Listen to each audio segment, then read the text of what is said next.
and Xewani, welcome back to my channel. I'm Boitumelo and Rikhotso, and thank you so much for watching. If you've been on my channel for a bit, you would have noticed that I did not post my 6-month hair transplant follow-up.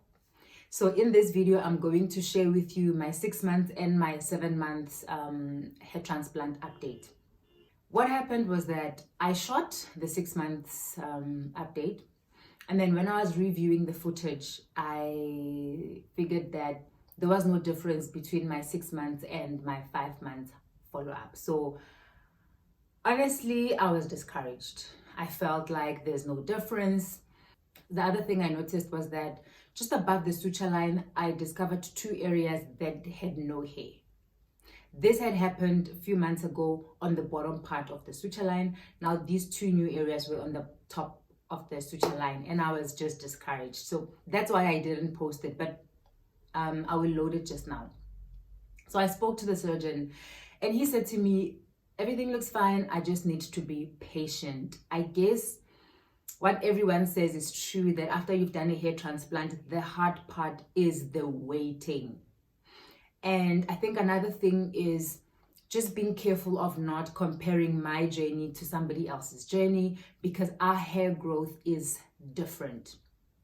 It is generally said that hair grows about 1 centimeter a month. I would say my hair grows about 0.5 centimeter a month. If you look at my hair, I'm talking about the rest of my hair now, from the day that I had my hair transplant until today, you will notice that there's a little bit of hair growth in my overall hair, but very, very little. So I guess if the rest of my hair grows slowly, I couldn't expect that the hair transplant would then adopt a different growth pace, right?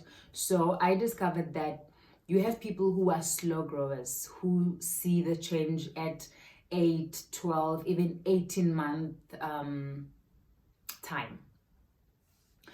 So I need to learn to be patient, I'm told, and not think that the hair transplant has been a dud, that it has been a failure, because I was thinking, oh my goodness, I hope I have not had a failed hair transplant.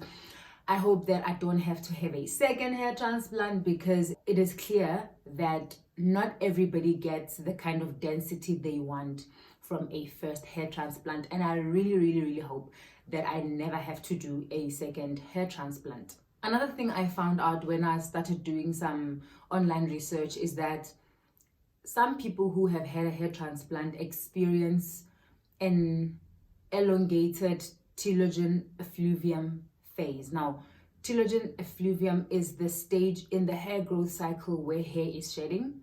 And I discovered 2 people online who said their telogen effluvium phase lasted about 8 months. The other one said for him it lasted 12 months. For me, I wasn't experiencing the telogen effluvium only around the suture line. I was actually experiencing it on my whole head.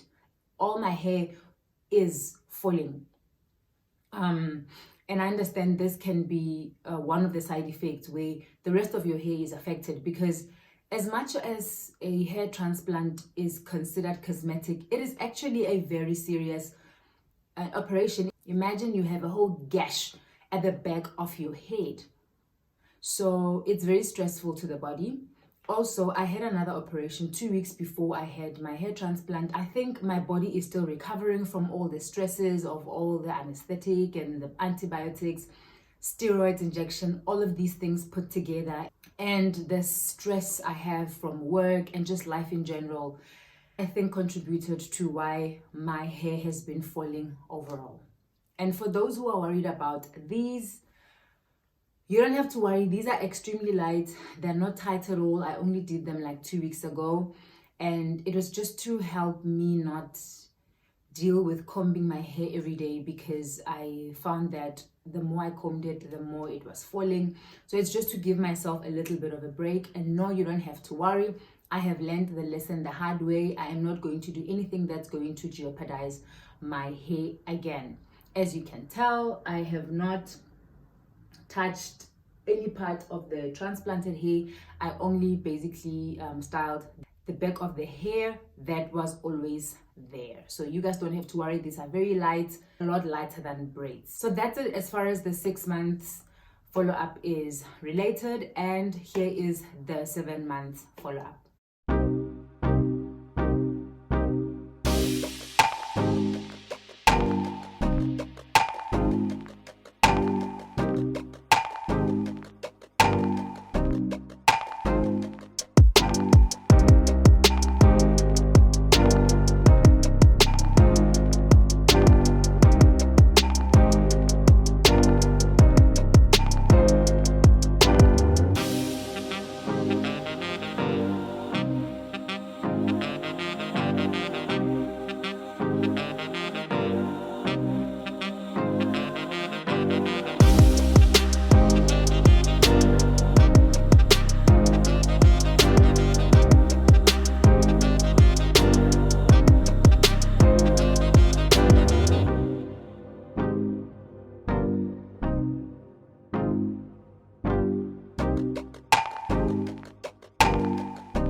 So that's where I am at 7 months post my FUT hair transplant. I will see you guys for my 8 months follow-up, and I promise that no matter what my hair looks like, I'm going to post it anyway, because you guys are committed on this journey with me, so that I show you the good, the bad, and the ugly of what it takes to have a hair transplant done. Until next time, from me, Boitumelo, Rikhotso.